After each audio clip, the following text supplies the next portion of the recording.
Gold, trusted gold buyers. మీరు తాకట్టు పెట్టిన బంగారాన్ని విడిపించి ఈ రోజు ఉన్న మార్కెట్ ధరకు కొనబడను. అండ్ ఈ విషయంకి వస్తే సనాతన ధర్మం విషయంకి వస్తే మీరు ఒక ఇంటర్వ్యూలో మాట్లాడారు సార్. నాకు ఆ పదం ఎంత గొప్పగా నచ్చిందంటే హిందూ మతం అనేదే లేదు, అది సనాతన ధర్మం అని చెప్పారు. కరెక్ట్. చాలా మందికి ఈ రెండింటి మధ్య తేడా తెలియదు. హిందూ లేదని మతం లేదు అసలు.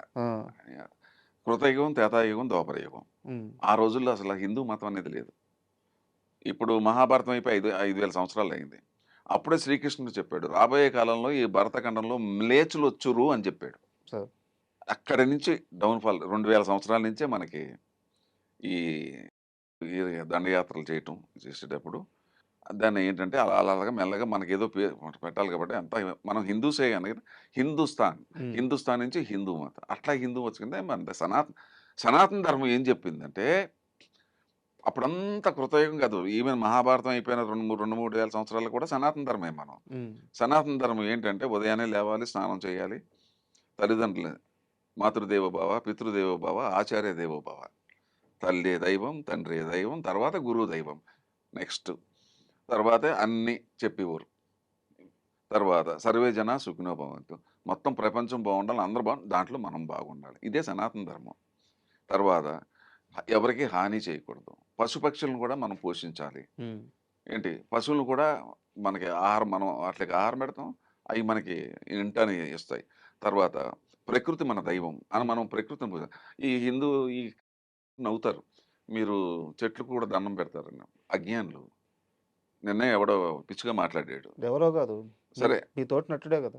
ఏ మతానైనా మనం గౌరవించాలి, అందరూ మన వాళ్ళే. ఏ మతం అన్నా ఏ దేవుడు అన్నా గౌరవించాలనేదే ఇదే మన డ్రాబ్యాక్ అయింది. దీనివల్లే ఈ భారతదేశం 800 సంవత్సరాలు బానిస బతికైపోయింది. అసలు ఎవరికి తెలియని రహస్యం చెప్పనా, జీసస్ క్రైస్ట్ కాశ్మీర్లో 11 సంవత్సరాలు ఉన్నాడు. అవునా? నా దగ్గర హిస్టరీ ఉంది కదా. ఇప్పుడు మీరు కాశ్మీర్కి వెళ్తే అక్కడ ఒక చిన్న ఇది ఉంది, నేను యూట్యూబ్లో కూడా చూపించారు. అక్కడికి వచ్చి ఆయన పాదాలు అక్కడ ముద్రిక ఉంటుంది. అక్కడ ఇక్కడికి వచ్చి బౌద్ధిజం నేర్చుకుని మీరు ఇక్కడ చూడండి, ఇజ్రాయెల్ ఎప్పుడు మేకను పెట్టుకుని ఉంటాడు ఆయన. ఆయన ఎప్పుడు మంచి బోధించాడండి. ఆయన అందరూ శాంతి చెప్పాడు. క్రైస్ట్ ఎప్పుడు చెడు చెప్పలేదే. వీళ్ళు వచ్చేసి అసలు నిన్న కాక ఇప్పుడు మన మనవడు వచ్చేసి అసలు నువ్వెవడో, నేను లేకపోతే నువ్వు లేవంటే ఎలా ఉంటుంది మనకి. అయితే మీరు ఇంత ఆవేదనగా మాట్లాడుతున్నారు. అయితే ఈ మధ్య కాలంలో జరిగిన 2 ఇన్సిడెంట్ల గురించి మనం మాట్లాడుకోవాలి. మీ ఇండస్ట్రీ నటుడు, నేను పేరు చెప్తున్నాను, ప్రకాష్ రాజ్ గారు, వారు మాట్లాడుతూ రామలక్ష్మణుల గురించి వాళ్ళు నార్త్ నుంచి సౌత్ వచ్చిన వలస కూలీలు అని చెప్పి చాలా దుర్మార్గంగా మాట్లాడారు. దుర్మార్గం అంటే అజ్ఞానం ఒకటి, తర్వాత కండకావరం ఒకటి. అంటే అజ్ఞానంతో కూడుకున్న కండకావరం అది. అది నేను చూశాను, అది నేను కావాలని చూశాను. నేను చాలా అప్సెట్ అయ్యాను.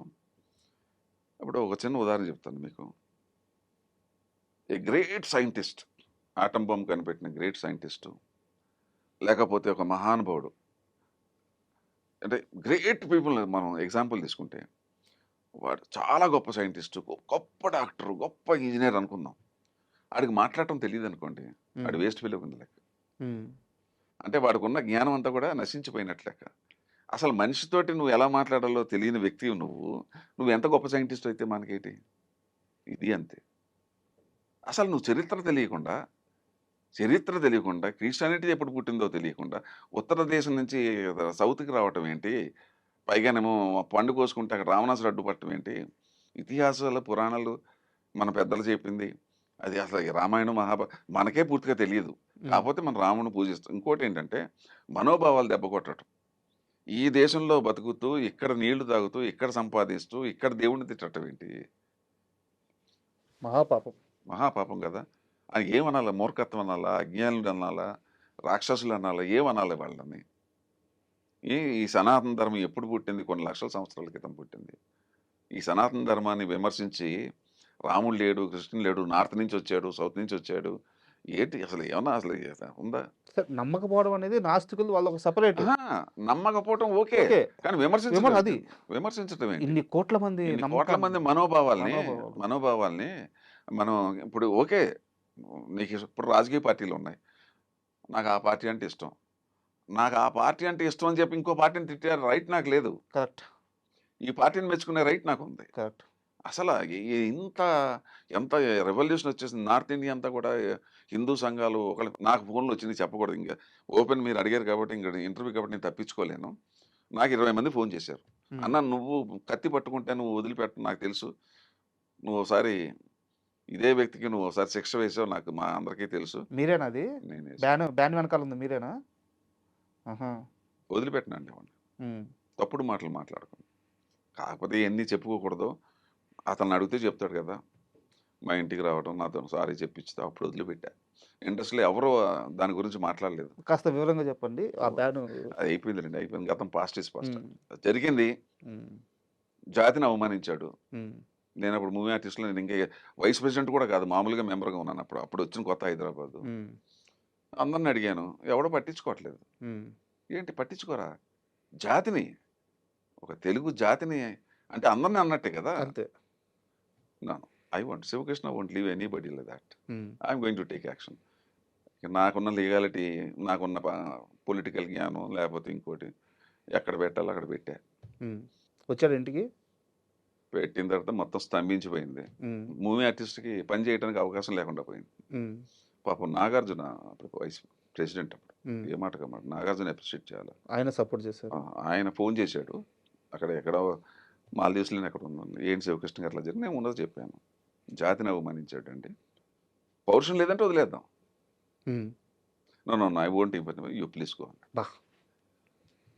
I do appreciate Nagarjuna. Hmm. Nageswara Rao దగ్గరికి వెళ్ళింది ఇది. హ్మ్. సమస్య లేదు. అంత లీగల్‌గా ఉంది. హ్మ్. ఏం చేస్తారు?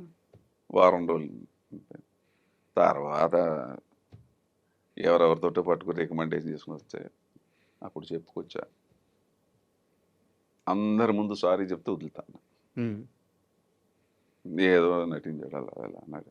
Nothing doing. I won't leave. This is Sivakrishna. Censor బోర్డ్‌నే హ్మ్. పిచ్చెక్కిచ్చా. సెంట్రల్ గవర్నమెంట్‌ని. ఈ ఇండివిజువల్ ఎంత అంటే లెక్కల్లో ఉన్నది పీనట్. Super sir. అయితే అంటే గవర్నమెంట్‌లోనే నేను చేయలేనటువంటి పనులు సాధించానే సార్. కరప్షన్ మీద. ఇది ఎంత నాకు ఇది? ఒక ఇండివిజువల్ ఎంత నాకు తప్పు కదా అది. సార్. అదే అంటే సార్ చెప్పాడు సారీ అన్నాడు. హ్మ్. Okay now you can go head అన్నాడు. నాగార్జున ఫోన్ చేసి ప్లీజ్ గివ్ హిమ్ పర్మిషన్ అన్నాడు. సార్ నువ్వు ఏదైనా చేసుకోవయ్యా.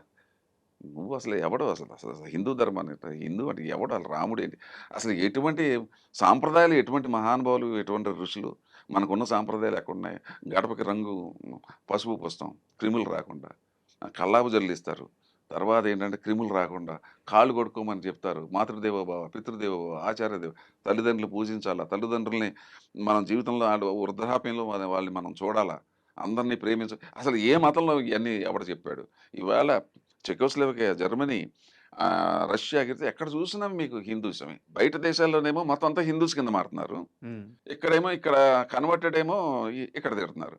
ఒక్కడు మాట్లాడు. ఒకడికి పౌరుషం లేదు. అసలు హిందూ అనకూడదు గానీ మనకి పౌరుషాలు లేవు అంతే. That's the main drawback. తిరగబడొద్దు. నేను ఒక్కడిని తిరగబడితే ఏమొస్తుంది?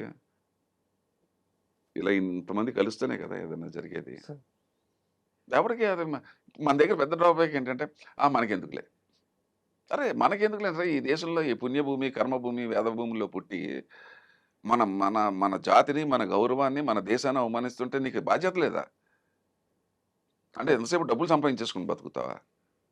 రేపొద్దున ఇంటికొచ్చి నరికేస్తారాళ్ళు. అప్పుడు ఏం చేస్తావు?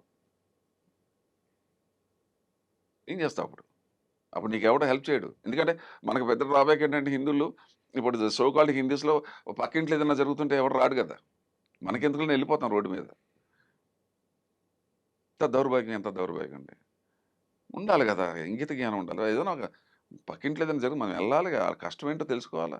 అందరు సొసైటీలో బతుకుతున్నాం. అది ఏమీ లేదు. ఎంతసేపు నేను, నా సంసారం, నా పిల్లలు, నా డబ్బు. మన మన మనకు రాలేదు గదా! మనకు రావడం కాదు ఎప్పుడో దేశం మీద పడతారు. అయిపోయింది కదా! 800 సంవత్సరాలు నరకం అనిపించాంగా వీళ్ళతోటి. కొన్ని వేల గుళ్ళు పోయినాయి గదా! ఈ భారతదేశం ఇంకోటి తెలుసా మీకు? బ్రిటిషర్స్ మన దగ్గర దొంగతనం చేసిన బంగారం గాని, ఇంకోటి గాని మొత్తం పట్టుకెళ్ళిపోయింది మనం లెక్కేసొస్తే $45 ట్రిలియన్. అబ్బా! 45,00,000 కోట్లు మన దగ్గర మోసం చేసి పట్టుకుపోయి, మన దగ్గర పరిపాలించి పట్టుకుపోయింది. ఏం ఎవడికి చరిత్ర తెలీదు. అసలు దేశానికి సరిహద్దులు ఎన్ని ఉన్నాయి తెలుసా మీకు?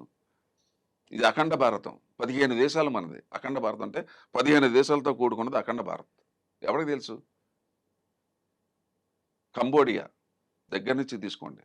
మలేషియా, సింగపూర్, అటు ఫిలిప్పైన్స్, ఇటు ఇండోనేషియా, ఇలాగొచ్చేట్టుగా ఆఫ్ఘనిస్తాన్, ఇలాగొస్తే Egypt, a part of Russia, ఇక్కడ టిబెట్, గిబెట్టు, పాకిస్తాన్ ఇవన్నీ వెళ్ళిపోయింది. శ్రీలంక 15 దేశాలు.